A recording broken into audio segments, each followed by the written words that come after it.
What do you think of when you hear the words electric chair? It's a symbol of death, a relic from a darker time in criminal justice. But have you ever wondered how it all began?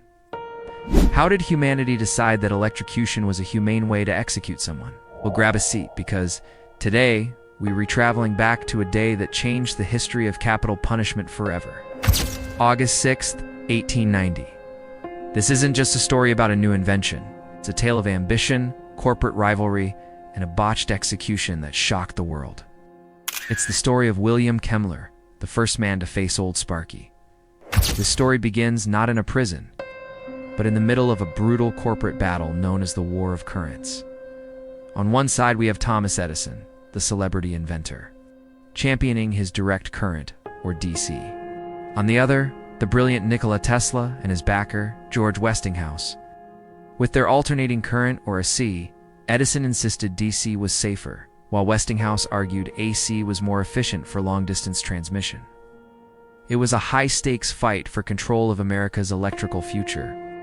To prove his point, Edison began a rather macabre public relations campaign. He wanted to associate Westinghouse's AC with danger and death. He and his team, led by a man named Harold P. Brown, started staging public electrocutions of animals, stray dogs, cats, even horses, all using AC power. They wanted to horrify the public and convince them that AC was too deadly to have in their homes. But Edison had an even bigger, more shocking idea. At the time, New York State was looking for a more humane alternative to hanging.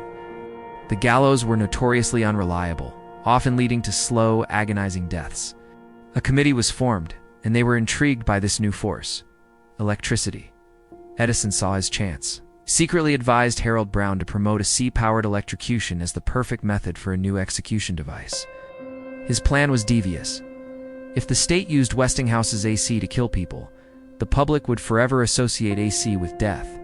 The Westinghouse chair would be born, and Edison's DC would win the war.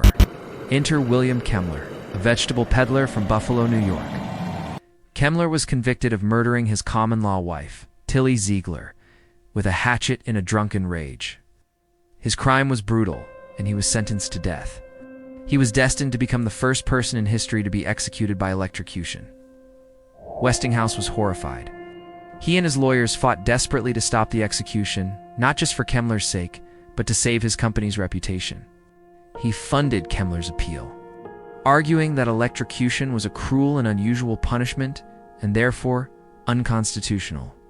They brought in expert after expert to testify about the horrors of being cooked alive by electricity.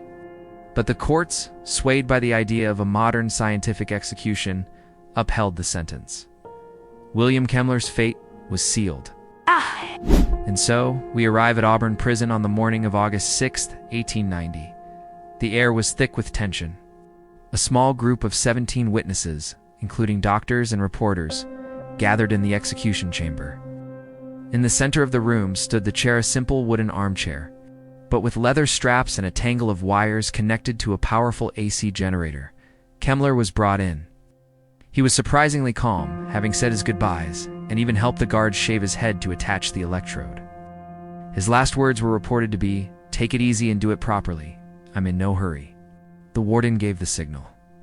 The switch was thrown. A surge of 1,000 volts of alternating current coursed through William Kemmler's body for 17 seconds. The witnesses watched in stunned silence. When the current was shut off, Kemmler slumped in the chair. The doctors present, Edward Spitzka and Charles McDonald, stepped forward to pronounce him dead. But then, the unthinkable happened. A low gasp was heard. Kemmler was still breathing. A scream. Panic erupted in the room. The doctors, horrified, shouted for the current to be turned back on. The generator needed time to recharge, precious seconds ticking by as Kemmler writhed in the chair. The warden yelled, "For God's sake, kill him and have it over." Finally, the switch was thrown again. This time, a much higher voltage, around 2,000 volts, was sent through his body for over a minute. The scene that followed was gruesome beyond words. Reporters described smoke rising from Kemmler's head, the smell of burning flesh filling the room, and the skin on his back charring. One witness later said, "It was a horrible spectacle, far worse than hanging." When the power was finally cut for the second time, there was no doubt. William Kemmler was dead. But the execution was a catastrophic failure. It had been a prolonged, torturous ordeal. The headlines the next day were sensational. The experiment in humane execution had been a ghastly spectacle. One newspaper famously ran the headline, "Far worse than hanging." Westinghouse, though devastated by the event, reportedly said they could have done better with an axe. Edison's plan had backfired in a way. While the public was indeed horrified, the blame didn't fall squarely on Westinghouse's AC. Instead, it painted a grim picture of state-sanctioned killing itself.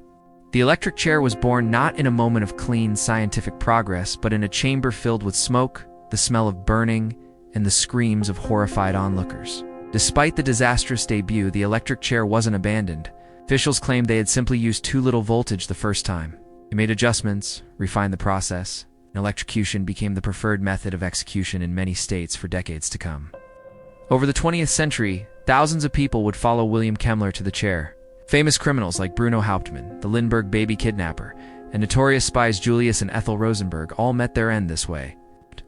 The war of currents eventually faded. AC, due to its superior efficiency, became the standard for power grids worldwide. Westinghouse's system won, but at a cost he never intended. And Edison? He largely distanced himself from the electric chair, though his role in its creation is an undeniable dark stain on his legacy. He wanted to scare people away from AC, and he succeeded, but he also unleashed a new form of capital punishment on the world. Looking back, the story of William Kemmler and the first electric chair is more than just a historical footnote. It's a chilling reminder of how progress and cruelty can sometimes walk hand in hand. It's a story about corporate greed, scientific hubris, and the eternal, troubling questions we have about justice and punishment. The electric chair, conceived in a corporate war and born in a botched execution, became an infamous symbol of death for over a century. Its legacy is a testament to that terrible day in August 1890, when the world learned that a humane death could be anything but. Thank you for watching. What do you think about this chapter of history? Let me know your thoughts in the comments below. And if you found this story fascinating, don't forget to like this video and subscribe for more deep dives into the past. See you next time.